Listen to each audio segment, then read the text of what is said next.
In this video today, I'm going to give you some no BS persuasion tactics that will explode your business. The easiest way to boost conversions, contrary to popular belief, isn't a better headline or a better landing page. It's starting with a tiny ask and then stacking persuasion tactics on top of that flip cold traffic into committed buyers. These persuasion tactics aren't just theories. I've actually used them to drive up to a 600% increase in conversions for some of my clients. Let me show you how to use them properly. So stick around. The first one only takes 10 seconds to set up. Persuasion tactic number one, the foot in the door technique, aka the yes ladder. Back in 1966, psychologists Friedman and Fraser asked Californian homeowners to place a small 3-inch drive safely sticker in their window. 2 weeks later, they returned and asked those same people to plant a huge drive carefully sign on their lawn. Those who agreed to the tiny sticker were 350% more likely to accept the giant sign than people who were asked for the big favor straight away. People find it easier to say yes to something large once they've already said yes to something small. When I managed a bar in my early career, I did this constantly. A guest would come up and order a meal deal that included a drink, and I'd say, for just a little extra, would you like to make that drink a large? And guess what? After they agreed to make that drink a large, they were then far more likely to add a side order to their meal as well, such as like onion rings or chips when I suggested them. So how do you use this in marketing, in your business, in practice? Well, you start your funnel with a micro commitment, a quick quiz, a checklist, or maybe even an email opt-in, and then you follow up fast with a logically related bigger ask. I've actually rolled this out for companies big and small, and the lift in conversions is always dramatic, and it's well worth just implementing something like this because it's quick and easy to do. So now you've secured that first yes from a person, a first potential buyer. The door is now open. Now you want to walk them through it by triggering a powerful human need to repay a favor. And this brings us to tactic 2, reciprocity. In 1971, psychologist Dennis Reagan gave half a group of people a free Coca-Cola.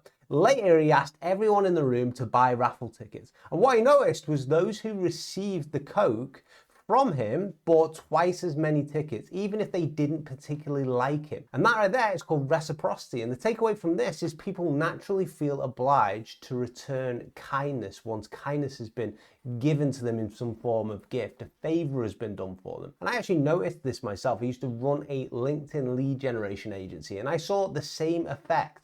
When a prospect went silent after I asked for a call, I'd send them something genuinely helpful, a free profile audit or a short personalized video. And within days, these people would most likely always book a call, while prospects who didn't receive that free value stayed silent no matter how many reminders I sent.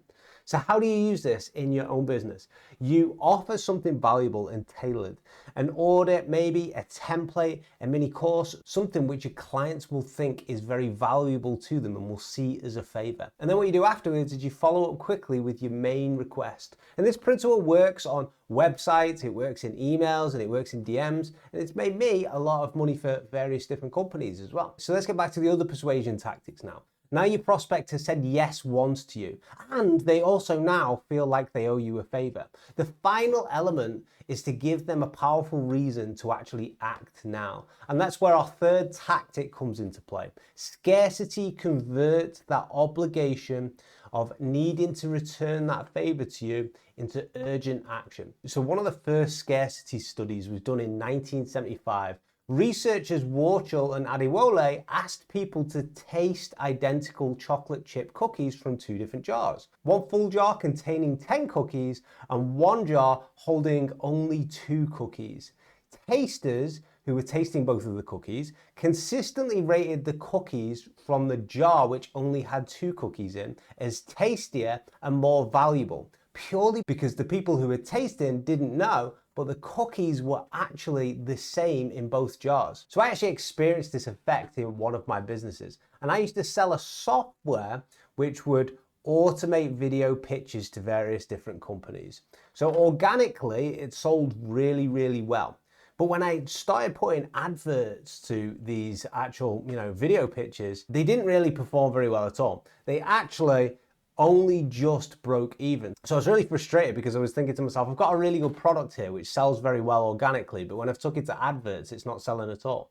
And so I thought to myself, you know what, I'm going to shut down all of my adverts and just not do it anymore. But I'm just going to give everyone a 7-day notice period to let them know I'm shutting down this page right now because I'm not going to sell this product anymore. So get this while you can if you really want it.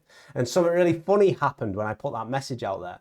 Sales actually exploded overnight because I'd put genuine scarcity in my offer, and that drove people to act. So how do you use this in your own business? You identify any real constraint. Don't create false scarcity because it actually destroys people's trust in you. But if you identify a real constraint, limited seats, limited amount of stock available, a closing date, and then make it explicit, say it out loud, write it in your copy or write it as your headlines. When the limitation is real and you spotlight it, you'll see the conversions all jump up in your business, in whatever you're trying to sell. So a quick reminder of the process there. You start with a small ask to open the door, then you give value to trigger the reciprocity so people feel they should really give you a favor back. And then what you do is you highlight genuine scarcity to create that urgency to get people to actually want to buy. And once you apply these techniques, you'll see your conversions actually skyrocket. So now you have a psychological toolkit, but what happens when you combine these principles and apply them in a real world business? The results can be absolutely shocking. I have another video that breaks down step by step how one company used very similar persuasion tactics to this on a single landing page, and they managed to add an extra 2.1 million a year in revenue. And if you want to see that full case study, I've linked to the video just at the end of this video right here on the screen. It's the next step for you. So click that and I'll see you over there.